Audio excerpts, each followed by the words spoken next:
It's time for another installment of the basics, and on today's show, in regards to the Star Trek card game, I want to talk about respecting the Klingons as an affiliation. Almost every player that has played or continues to play the Star Trek card game has always gone for the Federation first and foremost when building a deck, if not sometimes the Romulans. And that approach needs to be changed because the Klingons are very underappreciated, and I'll explain why you should go for them more than any affiliation right off the start.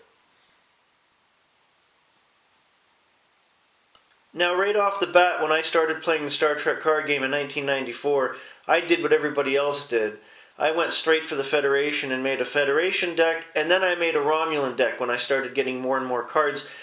And it wasn't until around the time Q Continuum came out as an expansion that I seriously started looking at the Klingons and went, gee, why didn't I make a Klingon deck? And there are so many reasons why Klingon decks work.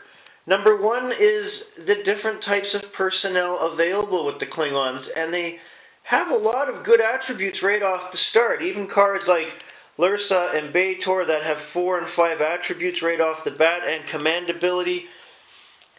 Medical personnel with science, like Kurak.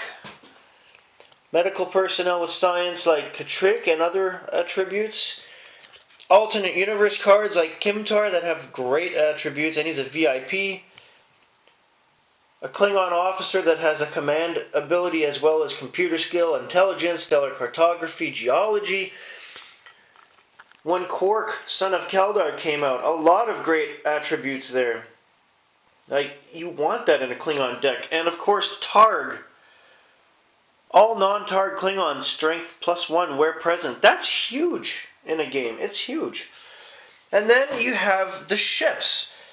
There are a lot of awesome birds of prey that you can get out. And most of them have ranges of 8. Some of them 7, but most of them 8. You have vor'cha class attack cruisers. You have the negh'var in Vudia class in later sets. And by the way, they all have cloaking devices. What's not to like right off the bat? You have cloaking devices.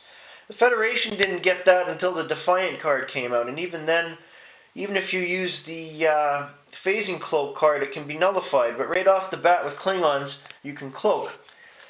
The missions are agonizingly simplistic. After you've done your opponent's dilemmas, you can complete the missions very quickly. And this continued into later sets as well. A lot of the Klingon-centric missions were really, really easy.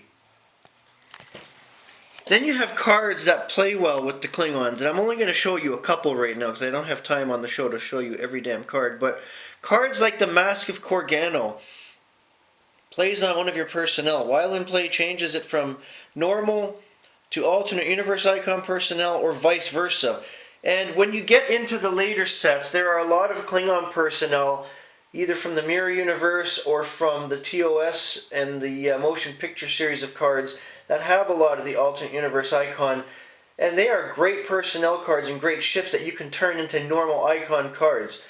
So when you're playing as a Klingon, you want to keep 3 or 4 Mask of Korgano in your deck. And then there's Honor Challenge as an interrupt. Plays just after an away team battle is initiated, by your opponent no less. Each Klingon with honor immediately kills one opponent with treachery. Imagine if you're playing against a Romulan deck and there's an opposing away team on that planet with you. Uh-oh! Death to Ramis!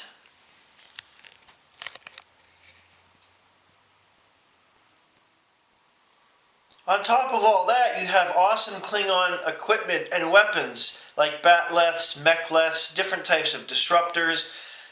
The possibilities with the Klingons are endless, and that's primarily why I always keep a Klingon deck built, because they are great to have, and they're fun to play with, especially if you're playing against Romulans. Even more fun.